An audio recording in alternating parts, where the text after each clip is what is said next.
Hola, hola, hola. Hoy vamos a hablar del libro Manual Urgente para Radialistas Apasionados de Jorge Ignacio López, especialmente el capítulo 3 llamado Lenguaje de la Radio. Entonces, el autor comienza hablando de qué es comunicar y aclara que hay un emisor y un receptor. La comunicación es un código. Entre más coincida el mensaje entre el receptor y el emisor, entre el emisor y el receptor, mejor va a ser entendido este mensaje. Si este mensaje no se entiende, hay que entender que hay un problema de comunicación.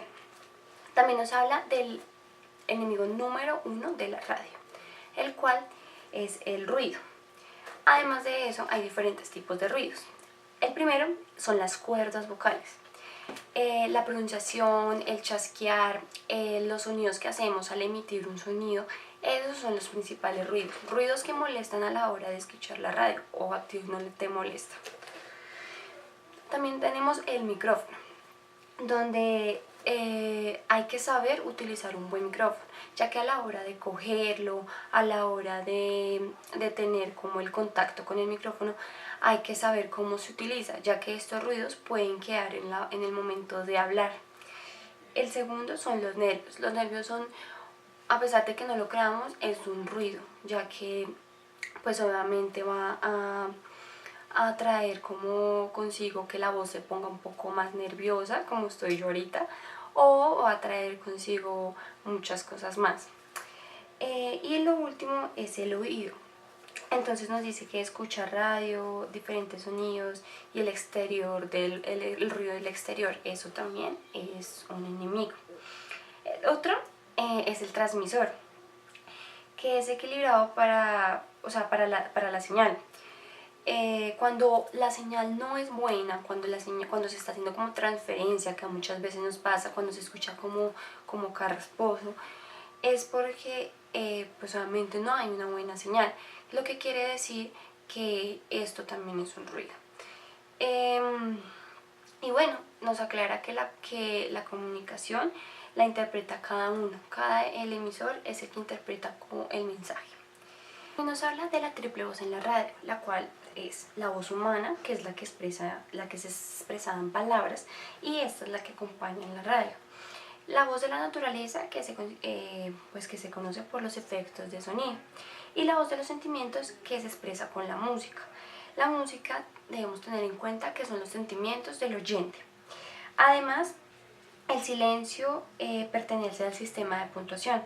Hay dos tipos de silencios. El primero es el batch, que es el silencio inesperado, el que pasa en cualquier momento y no se espera. Normalmente, un ejemplo que ponía el autor era el teléfono que no entró, la llamada que no entra en la emisora y cosas así. Y el segundo silencio es la pausa. Este ya se prevenía, ya estaba planeado, tenía un sentido. El autor nos pone como ejemplo las trabas policíacas, el terror o el suspenso, que tiene que estar en momentos importantes para causar como esa intriga y esos sentimientos en el oyente. Desde siempre la radio ha sido musical, pues esta actúa como un sedante, como un calmante para el oyente. Además, pues el autor decía que la música lo es todo, ya que nosotros normalmente le solemos tener miedo al silencio. Entonces la música actúa como acompañante. Los ruidos también son importantes, pues a pesar de que es nuestro enemigo, siempre va a tener un papel. Y también son importantes porque hacen que se escuche más real, que se sienta más, que la audiencia se sienta más cercana a lo que está pasando. Es importante hablar claro, es importante aprender a hablar y pues ya que se debe manejar al público un vocabulario no técnico, un vocabulario coloquial, lo que nosotros lo llamamos. Así que el autor explica el lenguaje activo y pasivo, donde nos dice que hay que utilizar palabras sencillas, a lo que yo me refería anteriormente, las palabras coloquiales, lo que la audiencia normalmente dice. Entonces, Eh, Sin embargo, el autor divide estas palabras en tres facetas. La primera es el activo, que son las palabras que se usan, que usan en la vida diaria, en la audiencia. Entonces el autor pone el ejemplo de me duele el estómago. El segundo es el pasivo, que son las palabras que la gente sabe su significado, pero no las usa normalmente. Entonces el ejemplo sería malestar estomacal. Y el tercero sería el dominante, donde la audiencia no sabe ni qué significa esa palabra ni la utiliza. Entonces el ejemplo sería complicaciones gástricas, que es lo mismo que un malestar estomacal, que es lo mismo que me duele el estómago, pero pues la gente no sabe su significado. Entonces, las que más se utilizan en la radio y las que más se deben utilizar a mi manera de ver sería la activa y la pasiva, ya que pues con estas palabras la gente va a entender más lo que le estoy diciendo, va a entender el mensaje. Como decía anteriormente, si el receptor no entiende el mensaje, va a haber un problema de comunicación. Así que si no sabemos utilizar las palabras correctas, va a haber un problema de comunicación. Así que lo que más se debe aplicar en la radio es el activo y el pasivo. Sin embargo, es bueno también pues utilizar palabras que el oyente no conozca, pero es bueno decir su significado para que ellos como que de a poco vayan utilizando estas palabras, vayan metiendo, incorporando en su vocabulario mental estas palabras. También es importante saber a quién nos estamos refiriendo, a qué audiencia le estamos hablando, ya que el autor ponía el ejemplo de las palabras de otros países. Digamos, decir pendejo en radio aquí en Colombia no va a ser igual escuchado con el mismo significado en México, ya que esto significa otra cosa. Digamos, yo sé que droguería en España no es la misma droguería aquí en Colombia. Droguería en España es lo de drogas, alucinógenos. En cambio, una droguería acá en Colombia es una farmacia, es donde venden medicamentos. En España es diferente. Ejemplos así es como nos pone el autor. Bueno, por otra parte, el autor nos habla de los términos técnicos, donde nos dice que se deben saber utilizar las palabras, pero no dejarlas de decir. Lo que decía anteriormente, nosotros en la radio podemos utilizar palabras técnicas o si tenemos un experto, un psicólogo, un abogado, ellos pueden utilizar palabras técnicas, pero esto no significa que no debamos decir su significado. Claro que lo debemos decir su significado, y no solo una vez, sino cada vez que se dé la noticia, cada vez que se vaya a utilizar la palabra, volver a decir su significado, volver a repetir el significado. Así la gente va a entender más de lo que estamos hablando. Nos habla también de la jerga juvenil. Cuando le realizamos entrevistas a jóvenes como nosotros, a jóvenes que utilizan palabras tal vez que no estén en la jerga de los adultos o de los niños, de adolescentes, entonces no se deben censurar. Estas palabras deben quedar así porque es lo que identifica a la jerga juvenil. Nos da un consejo muy importante, que es hablar con frases cortas, frases máximo de 20 palabras. Pues obviamente nosotros en la radio no vamos a poder decir, no vamos a poder contar cuántas palabras decimos, pero sí es importante tener en cuenta que hay que decir frases cortas. Para ello nos dicen que hay que quitar las frases subordinadas en la radio, ya que no es lo mismo escribir que hablar en radio. Así que esas frases que están escritas y que como que explican más de la frase principal, hay que quitarlas. También nos habla de las frases incidentales, que son las que van entre guiones o paréntesis normalmente en los textos.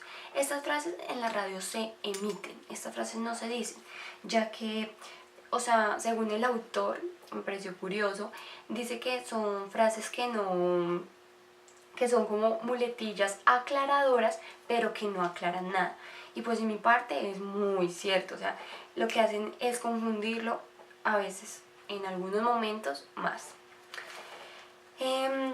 Nos habla también de que vamos a hablar con palabras concretas. Voy a citar al autor. Entonces dice, las mejores palabras para la radio son aquellas que se pueden ver, oler, tocar y saborear, que entran por los sentidos y van derecho a la imaginación. Me gustó, me parece muy creativa esa frase, entonces por eso la quería citar aquí en el video. ¿A qué se refiere con palabras concretas? El autor ponía el ejemplo de, no es lo mismo decir a esta comunidad le hacen falta los servicios, a decir a esta comunidad le hace falta la luz, el agua, el camino, el gas, etc. Porque esto va a conmover más a la audiencia. Porque si a uno le dicen le hacen falta los servicios, pues bueno, le hacen falta los servicios. Sin embargo, cuando nos dicen esto, nos va a conmover muchísimo más. Así que a esto se le llama describir, pero en la radio tiene otro nombre y se le llama imágenes auditivas, que es cuando nosotros le describimos al oyente todo, totalmente todo, ya que tenemos que tener en cuenta que ellos no están viendo, solo escuchando. Entonces es importante también, el autor nos habla de comparar, es muy importante comparar en la radio, pero pues hay que saber comparar. Entonces el autor divide estas comparaciones en símiles, metáforas y parábolas, en donde pues los símiles es lo que normalmente utilizamos, Juanito es como tal, listo.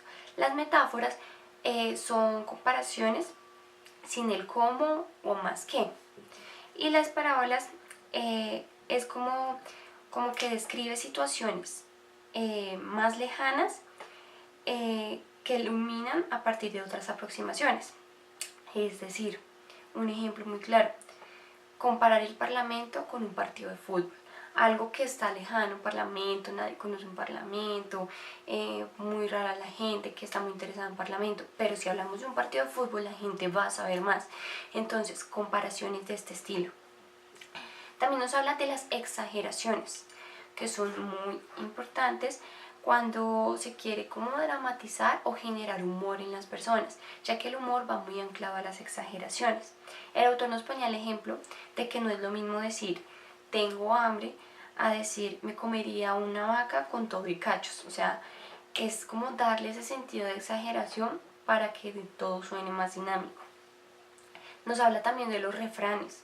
Estos refranes que aquí en Colombia son supremamente conocidos. Los refranes yo creo que son muy utilizados acá y a cada momento la gente del común, de la clase media alta, baja media, también los conoce. Entonces, ejemplos como camarón que se duerme se lo lleva la corriente, en boca cerrada no entran moscas, hijo de tigre sale pintado. Pero entonces el autor hace como una aclaración donde dice que no se debe, o sea, se deben utilizar los refranes, pero no con prejuicios sociales, ya que pues esto podría causar ofensas en la audiencia, porque hay muchos refranes que son discriminatorios, sexistas, racistas, como por ejemplo la mejor mujer es la muda y cosas así. Entonces hay que no caer en el error de utilizar estos refranes con prejuicios sociales. Nos habla de las narraciones, las cuales son muy importantes en radio cuando queremos contar algo y queremos cautivar al oyente. Es muy importante. Cuando nos habla de las narraciones, el autor nos menciona las comparaciones entre las narraciones y el discurso, donde nos dice que las narraciones avanzan con el tiempo y relata hechos. Normalmente cuando estábamos en el colegio nosotros nos acordamos mucho de las narraciones es por el inicio, nudo y desenlace, porque se organiza una historia. Cada narración tiene una organización. En cambio el discurso es exponer ideas, o sea, no más, no tiene una cronología, nada, solo es exponer ideas. Entonces también, o sea, un consejo buenísimo que el autor nos da es sobre no olvidar en la radio los signos de puntuación, de admiración, de interrogación, ya que muchas veces al leer también nos pasa, olvidamos estos signos. Entonces todo se escucha como si estuviéramos hablando lo común y corriente.